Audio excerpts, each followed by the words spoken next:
ሰላም ጤና ይስጥልን የተወደዳችሁ የኤሪሳት ቴሌቪዥን ተከታታዮች ለዛሬ ነሐሴ 3 ቀን 2026 የተሰናዱ የምሽት ዜናዎችን ወደ እናንተ ማድረስ እንጀምራለን። እንድትከታተሉን በአክብሮት እንጠይቃለን።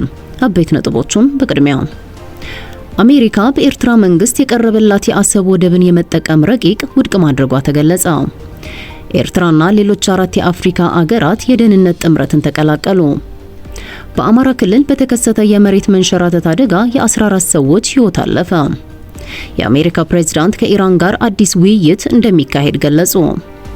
የኢራን መንግስት ከአሜሪካ ጋር ድርድር እያደረገ አለመሆኑን ገለጸ። በሲዩታ የተፈጠረውን የስደተኞች ፍሰት ተከትሎ የአውሮፓ ህብረት አስቸኳይ ስብሰባ ጠራ። ወደ ዝርዝር ዜናዎቹ እናልፋለን። አብራችሁን ቆዩ። አሜሪካ በኤርትራ መንግስት የቀረበላትን የአሰብ ወደብ የመጠቀም ረቂቅ ውድቅ ማድረጓ ተገለጸ። ታጋይ አህመድ አልቀይሲ ከኤሪሳት ቴሌቪዥን ጣቢያ ጋር ባደረጉት ሰፊ ቃለ ምልልስ አሜሪካ የአሰብ ወደብን እንድትጠቀምበት የኤርትራ መንግስት ረቂቅ ማቅረቡንና አሜሪካ ውድቅ ማድረጓን በመግለጽ በቀጠናው ያለውን የፖለቲካ ውጥረት አብራርተዋል። የኤርትራ መንግስት አሜሪካ የአሰብ ወደብን እንድትጠቀም ያቀረበው ረቂቅ እውነት መሆኑንም አረጋግጠዋል። ይህ ረቂቅ አሜሪካ በቀይ ባህር ላይ ካላት ከፍተኛ ስትራቴጂካዊ ፍላጎት ጋር ተያይዞ የቀረበ ቢሆንም የአሜሪካ መንግስት የኤርትራ የሰብአዊ መብት አያያዝና የሁለትዮሽ ግንኙነት አነስተኛ በመሆኑ ውሳኔውን ውድቅ ማድረጉን ገልጸዋል። አሜሪካ ከኤርትራ ጋር በቀጥታ ንግግር ለማድረግና ወታደራዊ መሰረት ለማቋቋም ፍላጎት እንደሌላት ያብራሩት ታጋይ አህመድ ይህ ውሳኔ በቀጥታ ከኢትዮጵያ የባህር በር ጉዳይ ጋር የተያያዘ መሆኑን አመልክተዋል። ኢትዮጵያ አሰብን እንድትጠቀም ከበርካታ ወገኖች ጥያቄ የቀረቡላት ቢሆንም የኤርትራ መንግስት ከራሱ ጥቅም የሚቃረኑ ጉዳዮችን ከማስወገድ አንጻር መፍትሄ እንደሌለው ታጋይ አህመድ አልቀይሲ አስታውቀዋል። ኢትዮጵያ ወደ አሰብ ወደብ የምትወጣበት መንገድ ሌሎች አማራጮችን በመፍጠርና በቀይ ባህር የአሜሪካን ተሳትፎ በመቀነስ ሊተገበር እንደሚገባ ያስረዱት ታጋይ አህመድ ይህ ደግሞ ኢትዮጵያን ለመጉዳት ያለመ እንዳልሆነ አብራርተዋል። ይሁን እንጂ የኤርትራ መንግስት ለኢትዮጵያ የባህር በር ለመስጠት ፍላጎትም ሆነ አቅም እንደሌለው ገልጸው ከህወሓት ጋር የተደረገው የሰላም ስምምነት የፈጠረው ስጋት ከወደብ ጋር በተያያዘ የኤርትራን ውሳኔ የበለጠ እንደሚያወሳስበው ጠቁመዋል። ታጋይ አህመድ አልቀይሲ በቃለ ምልልሳቸው በቀይ ባህርና በሰሜን ምስራቅ አፍሪካ ያለውን የፖለቲካ ውጥረት አስመልክተው አጥብቀው አስጠንቅቀዋል። የጠቅላይ ሚኒስትር አብይ አህመድ የአሰብ ወደብ ጉዳይን በየጊዜው ማንሳት መቀነስና ህወሓት ከኤርትራ ስርዓት ጋር ያለው ግንኙነት መጠናከር በቀጠናው አዲስ የፖለቲካ አስተላለፍና የጦርነት አደጋ እንደሚያስከትል ጠቁመዋል። በኢትዮጵያ ውስጥ የሚታየው የብሔር ውጥረት በተለይም በኦሮሚያና በአማራ መካከል ያለው አለመግባባት በቀጥታ በጎረቤት ሀገራት ላይ ተጽዕኖ እያሳደረ መሆኑን አስረድተዋል። በኤርትራ ያለው ኢኮኖሚያዊና ማህበራዊ ቀውስ ደግሞ ይህንን ውጥረት የበለጠ እንደሚያወሳስበው ገልጸዋል። በሌላ በኩል በኤርትራ ያለው አምባገነን አስተዳደርና ህዝብ ላይ የሚፈጸመው አረመኔያዊ ግፍ በኢትዮጵያ የወደብ ጉዳይ ላይ ያለውን ውሳኔ የበለጠ እንደሚያወሳስበው ተናግረዋል። ኤርትራ የተገነባችው በኢትዮጵያ ነው የሚባለው ንግግር መቆም እንዳለበት ያሳሰቡት ታጋይ አህመድ የኤርትራ መንግስት የህዝብን አስተያየት በማዳመጥና ዲሞክራሲያዊ መብቶችን በማክበር ካልሆነ በቀር በቀጠናው የተፈጠረውን ውጥረት ሊፈታ እንደማይችል አስረድተዋል። ከሰውራ ትምህርት ቤት ምስረታ ጋር በተያያዘ ማብራሪያ የሰጡት ታጋይ አልቀይሲ ከዚህ በፊት ከነባር አባላት አንዱ እንደነበሩ አስተውሰው አሁን ግን ያ ስርዓት አገልጋዮችን የሚያፈራበት እንደሆነ ገልጸዋል። በአጠቃላይ ታጋይ አህመድ አልቀይሲ በቃለ ምልልሳቸው በቀይ ባህርና በሰሜን ምስራቅ አፍሪካ ያለው የፖለቲካ ውጥረት በቀጥታ ከአሜሪካ ስትራቴጂካዊ ፍላጎት ጋር የተያያዘ መሆኑን አብራርተዋል። ኤርትራና ሌሎች 4 የአፍሪካ ሀገራት የደህንነት ጥምረትን ተቀላቀሉ። ኤርትራ፣ ግብጽ፣ ሱዳን፣ ጅቡቲና ሶማሊያ በሳውዲ አረቢያ የሚመራውን 8 ሀገራትን ያካተተ የቀይ ባህርና የኤደን ባህረ ሰላጤ አዲስ የደህንነት ጥምረትን ተቀላቀሉ። ሳውዲ አረቢያ በቀይ ባህርና በኤደን ባህረ ሰላጤ የሚገኙ 8 ሀገራትን በማስተባበር አዲስ ተጨማሪ የባህር ላይ የደህንነት ጥምረት አዋቅራለች። ከነዚህ 8 ሀገራት መካከል 5ቱ ሀገራት ኤርትራ፣ ሱዳን፣ ጅቡቲ፣ ግብጽና ሶማሊያ ናቸው። የታቀደው ህብረት ሳውዲ አረቢያን፣ ዮርዳኖስን፣ የመንንና 5ቱን የአፍሪካ ሀገራት ያካተተ ነው። የሳውዲ አረቢያ የመከላከያ ሚኒስቴር ባወጣው መግለጫ የጥምረቱ ዓላማ በቀይ ባህር ላይ በሚዋሰኑ ሀገራት መካከል ያለውን ቅንጅት ማጠናከርና ዓለም አቀፍ የባህር ላይ መስመሮችን፣ የንግድና የኃይል ማጓጓዣ መንገዶችን እንዲሁም የጋራ የባህር ላይ ጥቅሞችን መጠበቅ መሆኑን አስታውቋል። ጥምረቱ የተመሰረተው በቀጠናው ውጥረቶችና በንግድ መርከቦች ላይ የሚደርሱ መስተጓጎሎች እየጨመሩ በመጡበት ወቅት ላይ ነው። ቢዝነስ ኢንሳይደር አፍሪካ ቅዳሜ ዕለት ባወጣው ዘገባ እንደጠቆመው ጥምረቱ በስትራቴጂካዊ ሁኔታ እጅግ አስፈላጊ የሆኑትን ቀይ ባህርን፣ የባብኤል መንደብንና የኤደን ባህረ ሰላጤን የሚሸፍን ሲሆን ይህም አውሮፓ፣ እስያና አፍሪካን የሚያገናኙ ከፍተኛ የነዳጅ፣ የተፈጥሮ ጋዝና የኮንቴነር እንቅስቃሴዎችን ጨምሮ በግምት 12 በመቶ የሚጠጋ የዓለም ንግድ የሚያልፍበት የባህር መስመር ነው። ይህ የሳውዲ አረቢያ ጥምረት አዲስ የባህር ላይ ደህንነት ማዕቀፍ ለመዘርጋት ለሚደረገው ሰፊ ጥረት አፍሪካዊ አገራትን ለማካተት ያለመ ነው ተብሏል። ባለፉት ጥቂት ሳምንታት በየመን በኢራን ከሚደገፈው የሁቲ ታጣቂዎች የሚሰነዘሩ ጥቃቶችና የመካከለኛው ምስራቅ ቀጠናዊ ግጭቶች በንግድ መርከቦች ላይ መስተጓጎል ፈጥረው የቀይ ባህርንና የባብኤል መንደብን ስትራቴጂካዊ አስፈላጊነት በከፍተኛ ሁኔታ ስጋት ላይ እንደጣሉት ሲዘገብ ነበር። በዚህ ምክንያት ሐምሌ 30 ቀን 2026 ሳውዲ አረቢያ በጠራችውና ከ43 ሀገራት የተወከሉ ወታደራዊ ተወካዮችና የአውሮፓ ህብረት ልዑካን የተገኙበት ስብሰባ ከተካሄደ በኋላ ተመሳሳይ ጥምረት መመስረቱ ተዘግቦ ነበር።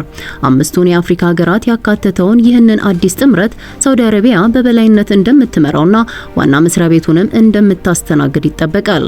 ይህ ሰፊ ማዕቀፍ የጋራ ወታደራዊ እቅዶችን፣ ወታደራዊ ልምምዶችን፣ የመረጃ ልውውጥንና የተቀናጁ ወታደራዊ እንቅስቃሴዎችን ሊያካትት እንደሚችል ተዘግቧል።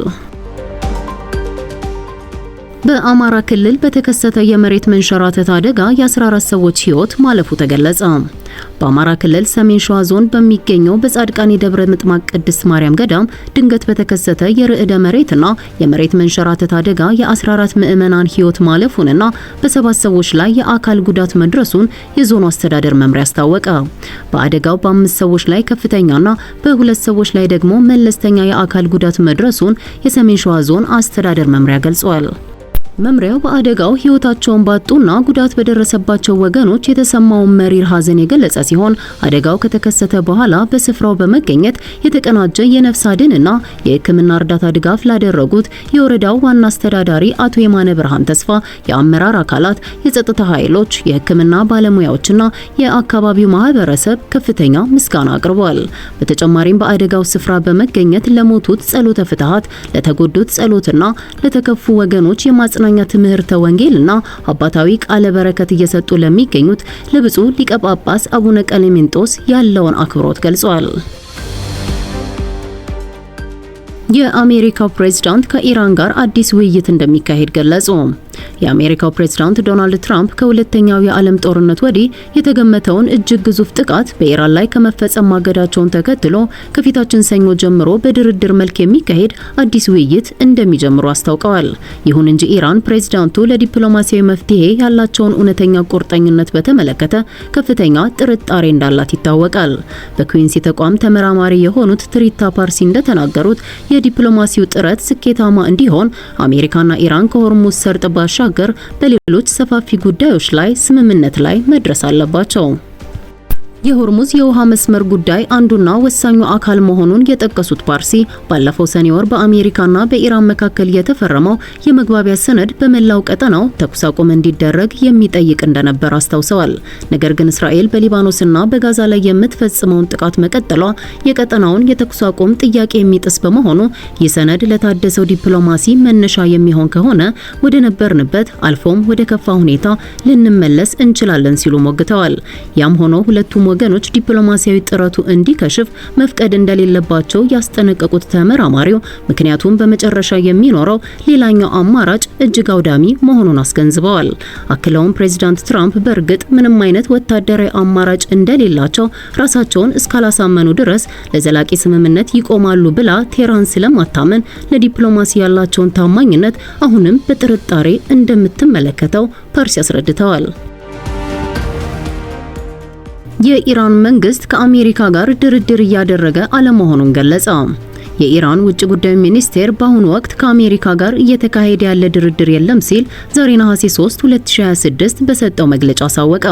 የኢራን የውጭ ጉዳይ ሚኒስቴር ቃል አቀባይ እስማኤል ባጋኢ ዛሬ ሰኞ በሰጡት ጋዜጣዊ መግለጫ በአሁኑ ወቅት ከአሜሪካ ጋር እየተደራደረን አይደለም፣ ድርድር እያደረግን ያለነው ከኦማን ጋር ሲሆን እሱም የሆርሙዝ ሰርጥን ደህንነቱ የተጠበቀ መተላለፊያ ማድረግ በሚቻልበት ሁኔታ ላይ ነው ብለዋል። ጨምረውም ባለፉት 7 እና 8 ቀናት ውስጥ ከኦማን ጋር ድርድር ሲደረግ መቆየቱን ጠቅሰው ውይይቱ አሁን መሻሻሎች እንደታዩበት አስረድተዋል። እንደገለጹትም ከሆርሙዝ ሰርጥ ጋር ድንበር የሚዋሰኑት እነዚህ ሁለት ሀገራት ብቻ በመሆናቸው ይህንን ስትራቴጂያዊ የመርከቦች መተላለፊያ ደህንነት ለማስጠበቅ እየመከሩ ይገኛሉ። የሆርሙዝ ሰርጥን መልሶ ለመክፈት ከኦማን ጋር የሚደረገው ድርድር በቂ እንደማይሆን ጠቅሰውም አሜሪካም የምታደርገውን ወታደራዊ ጥቃት ማቆም እንዳለባት አሳስበዋል።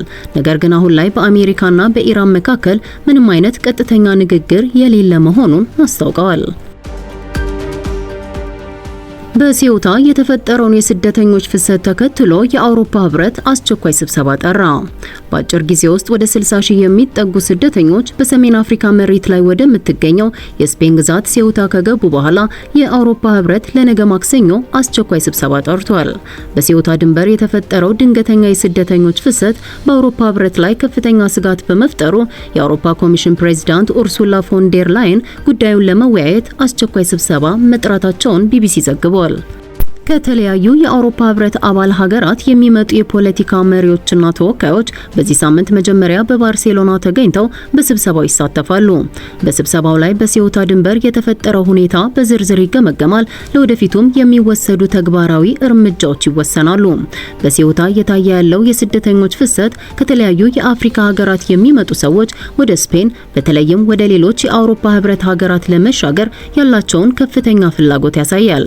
ይህ የስደተኞች ፍሰት በቀጥታ ወደ ሞሮኮ ሳይሆን በስፔን አስተዳደር ስር ወዳለችው የሲዩታ ድንበር በመመራቱ ከፍተኛ የደህንነትና የኢኮኖሚ ችግሮችን ሊያስከትል እንደሚችል ተገልጿል።